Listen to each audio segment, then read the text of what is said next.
Hey guys, Netflix just recently dropped its new miniseries, Alias Grace. And in this video, I'm going to give you my quick review of the show.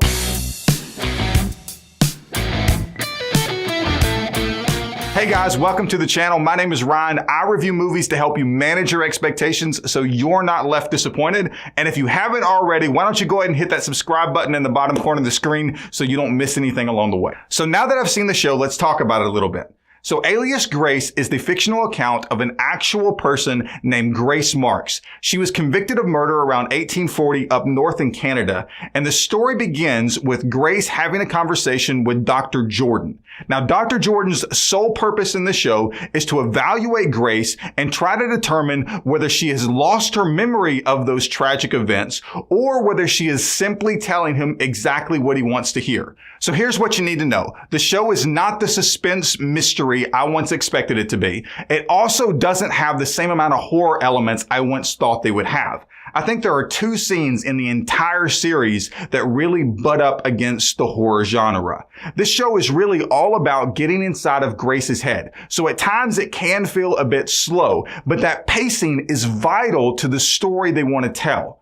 Now, each episode is structured around a conversation Grace has with Dr. Jordan, so they rely largely on flashbacks. Now, relying largely on flashbacks allows them to use narration in a really special way. If you saw the trailer, you know that Grace narrates the events in the trailer. Well, she also narrates the events of the show. As these events begin to unfold, you hear exactly what's going through her head, and those thoughts can sometimes be very unnerving.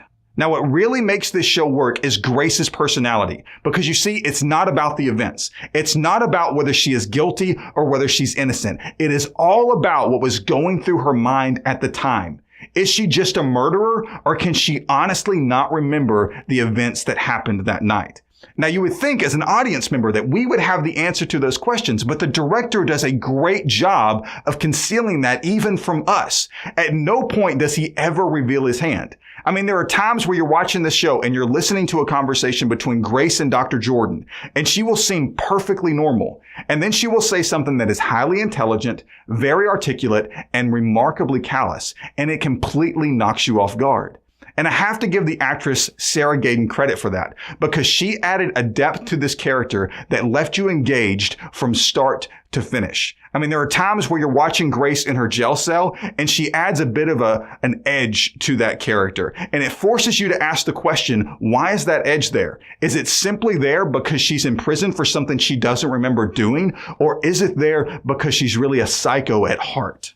The show also adds some cultural elements that I felt are a little bit strange. To be honest with you, I didn't feel like they always worked, but once I saw the entire show, I understood their purpose in the overall narrative, and now I'm glad they're there because they add a sense of superstition to this story. And when you add that to Grace's unusual comments as well as the strange events that surround her life, it gives a flair of the supernatural. Now, I still can't say that this show is a horror show. It is very much a psychological drama, but it does have some supernatural elements to it. All of this together makes for a really compelling character piece. Now, I said earlier, it does feel a little bit slow at times, but at the same time, it never really lost my attention. So I would recommend you go out and see it. It's not one of these shows that I feel like you have to binge watch right away. It'll be there in a week. It'll be there in a month. It'll be there one night where you just have a little bit of time and you're looking for something good to watch. So that's what I would recommend you do. So that's what I thought about Alias Grace, but none of that matters. All that matters is what you thought about it. So jump in the comment section below. Let me know what your thoughts are. And as always, if you made it to this point in the video, why don't you go ahead and give it a thumbs up and make sure you hit the subscribe button so you don't miss anything along the way.